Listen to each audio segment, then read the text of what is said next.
secondes.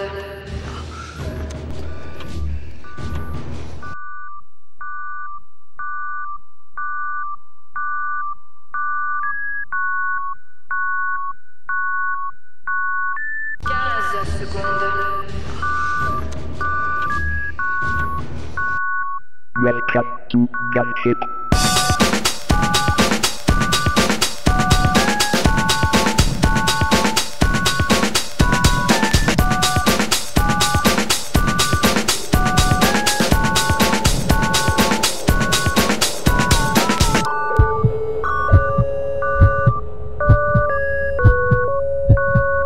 Multiple doggies in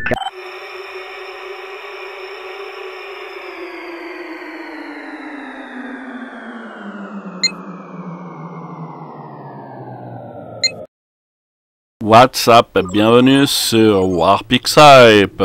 J'ai retrouvé ceci à l'arrière de mon vaisseau interstellaire.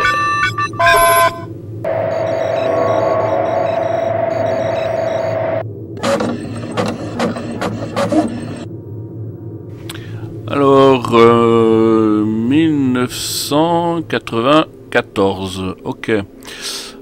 Oui, je vais continuer un peu la ligne, la playlist en fait sur la survival, avec ce couteau qui me rappelle ma jeunesse dans l'enveloppe corporelle humaine que j'avais.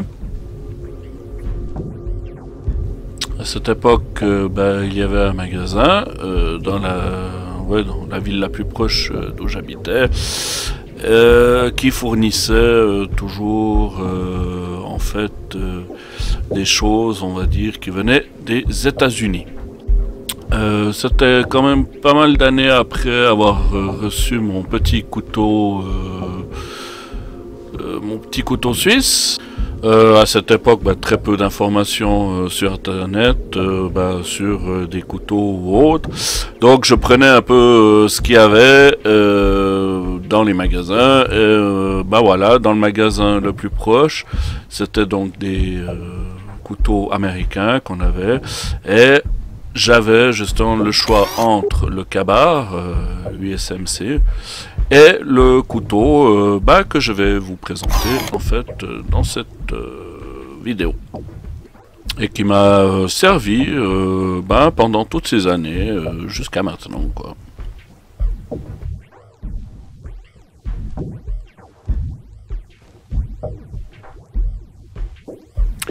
Donc à cette époque, j'avais trouvé à ce magasin ce couteau. Aussi à cette époque, en fait, je faisais pas beaucoup de randonnées en montagne. C'était plutôt du camping, vraiment touriste, avec des copains, voilà, pour boire, draguer des nanas et se la péter pour savoir qui c'est qui avait le plus gros couteau. Voilà, c'était pas très objectif, on va dire. Et donc, j'avais acheté ce couteau parce que j'avais un petit couteau avant que j'avais acheté, que je vais vous présenter une autre fois. Mais ça, c'était le seul, à peu près, on va dire, plus professionnel, plus réellement bien foutu que j'avais. Des couteaux de Rambo à la mode à cette époque. Donc voilà, sur le couteau, une lanière de maintien à l'arrière, comme on peut le voir.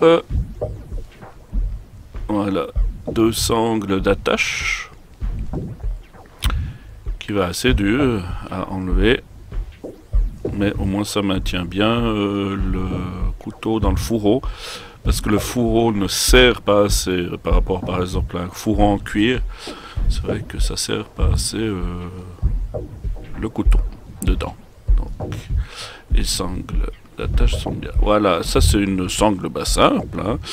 Voilà, en cordura qui se mettait à la ceinture parce que le système molle, je crois, n'était pas encore sorti, donc c'était très simple.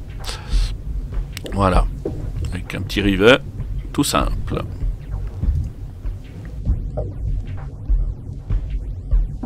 Alors, pour le design du couteau en lui-même, donc on est sur la version Spec Fighter.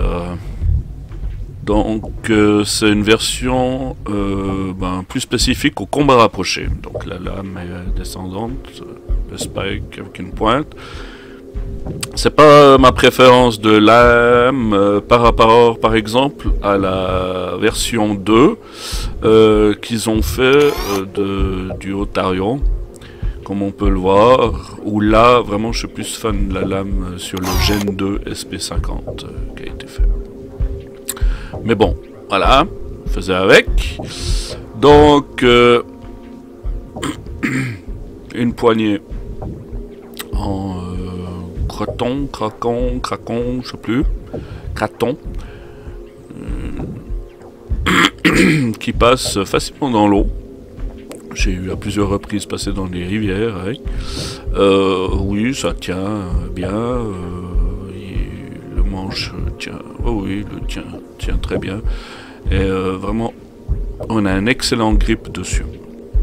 Sur la nouvelle génération de ce couteau, en fait, le fourreau à l'arrière, il y a une protection en cuir sur l'arrière. Pas comme ici, il était seulement en cordura. Et à l'époque, c'est tout ce qu'il y avait, mais maintenant je sais qu'il y a un renfort en cuir dessus. Malgré sa lame un peu plus orientée, on va dire, combat rapproché, c'est vrai que c'était pas très épais la lame, mais point de vue, moi je l'ai beaucoup utilisé comme un couteau de camp. Comme voilà quoi, comme le couteau de camp à tout faire, donc aussi bien voilà en combat rapproché que pour aider à la survie dans un campement. Et c'est vrai que vraiment il a bien rempli son rôle. J'ai jamais eu d'ennui avec, je l'ai pourtant assez bien maltraité suivant les conditions. Et je n'ai jamais eu de problème, quoi. Pour moi, j'étais vraiment étonné à l'époque de sa solidité, j'utilisais comme marteau, par exemple, sur le pommeau, où vraiment je l'ai fait subir pas mal de bonnes contraintes.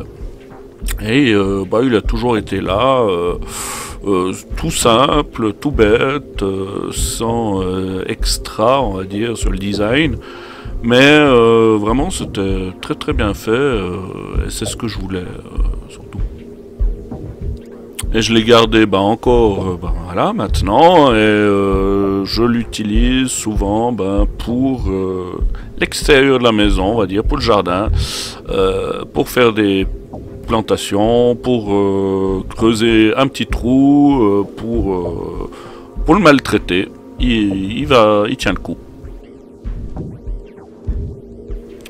Bon, fonction et utilisation, je vais pas vous faire un film, quoi.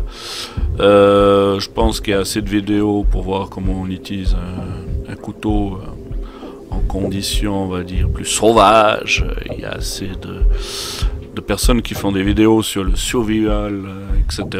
et qui vous montrent comment faire des petites bûchettes ou autres avec un couteau. Donc celui-là, malgré l'épaisseur de la lame que j'aurais vu, là je crois que je suis à 3-4 mm, j'aurais bien vu du 5-6. Malgré cela, on va dire que c'est tout à fait acceptable. Là, voilà, on voit un tranchant. C'est vrai que pour le dessus de la lame, voilà, il aurait été plat, j'aurais été plus content.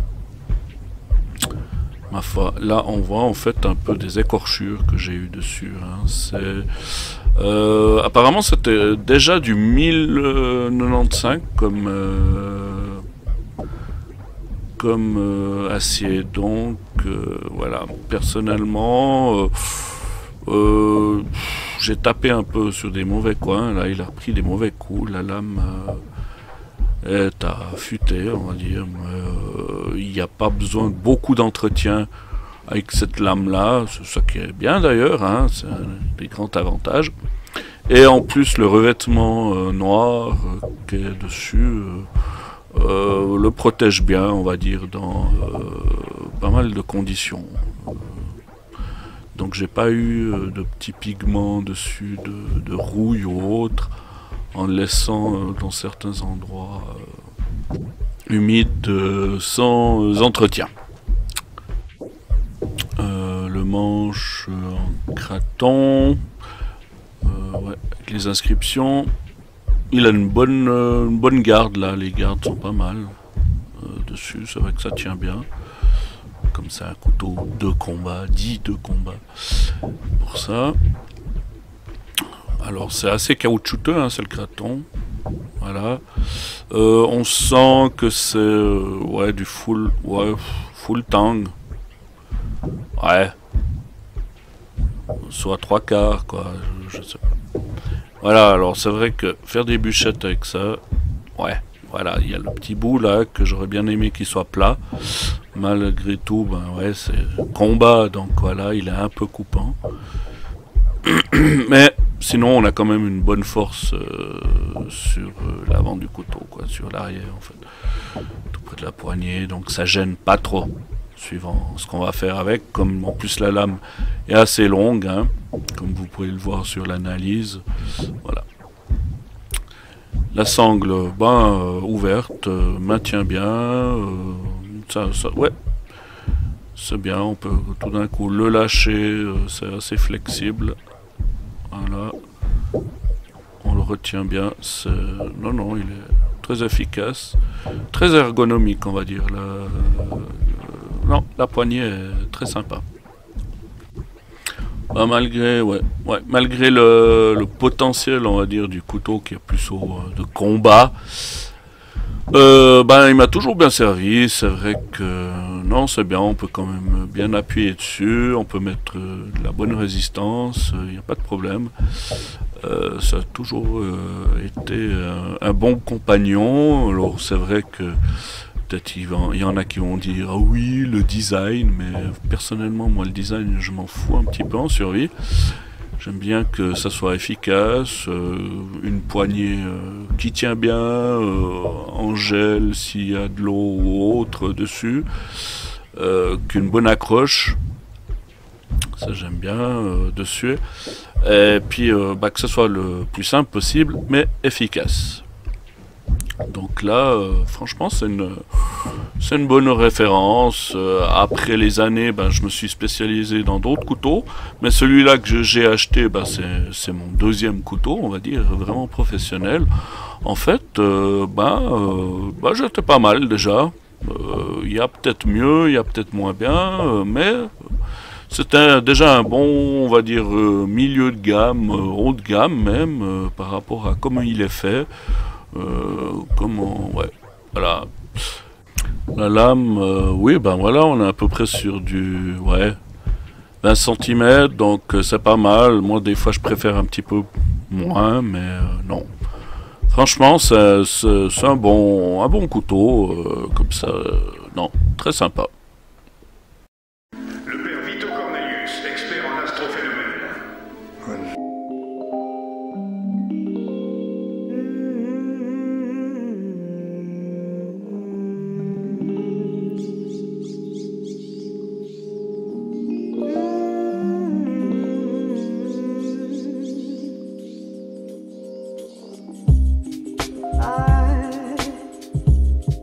Catch myself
walls inside.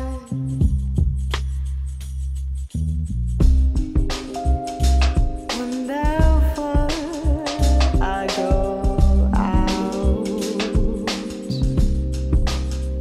I see your face and they're free. I sing, cry out. You're right, just around now when you're near. Your presence is so loud.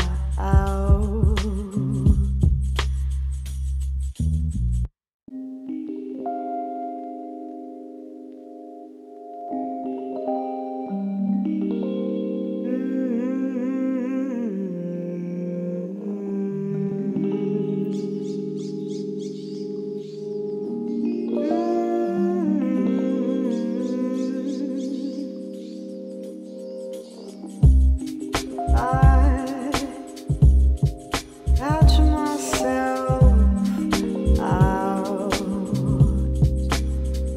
thinking of you, and when you're next around, you are uninvited, but now you're here. Would you stay? 'Cause I need you around. You broke inside my mind.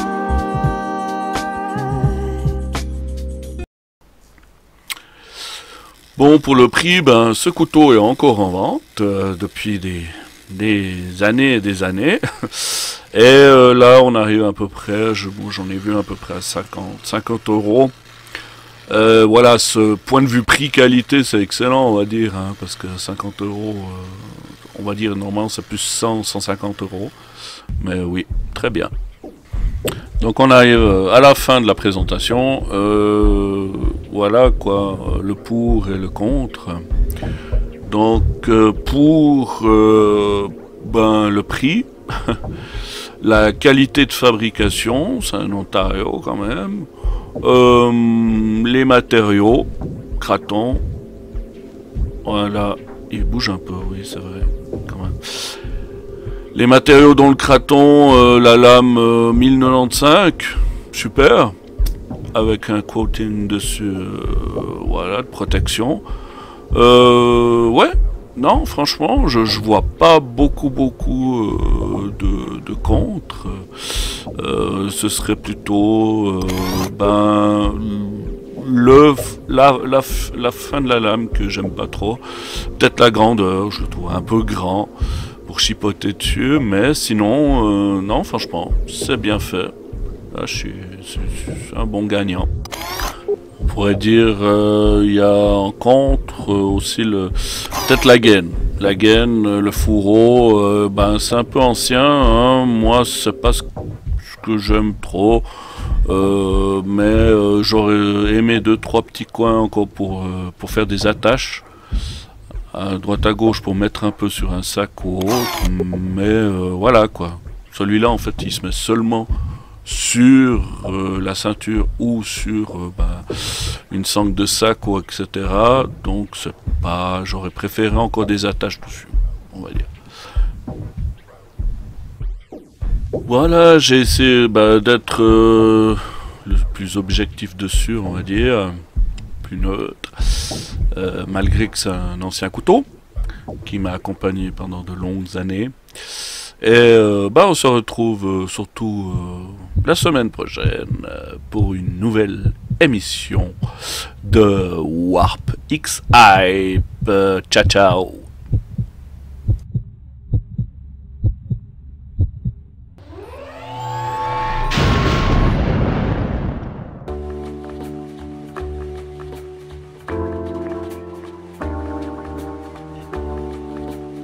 Bon, vous m'en voudrez pas, je suis un petit peu enrhumé là ces jours. ça tousse, et puis j'ai une voix, voilà quoi, un peu. Ok, j'ai plus rien pour me chauffer. Là, je vais me couper, je pense, un bras avec le couteau Edouard, quoi. Comme ça, je pourrais peut-être avoir un peu chaud. Je vais mourir d'une hémorragie, mais j'aurai chaud. Tant pis, quoi.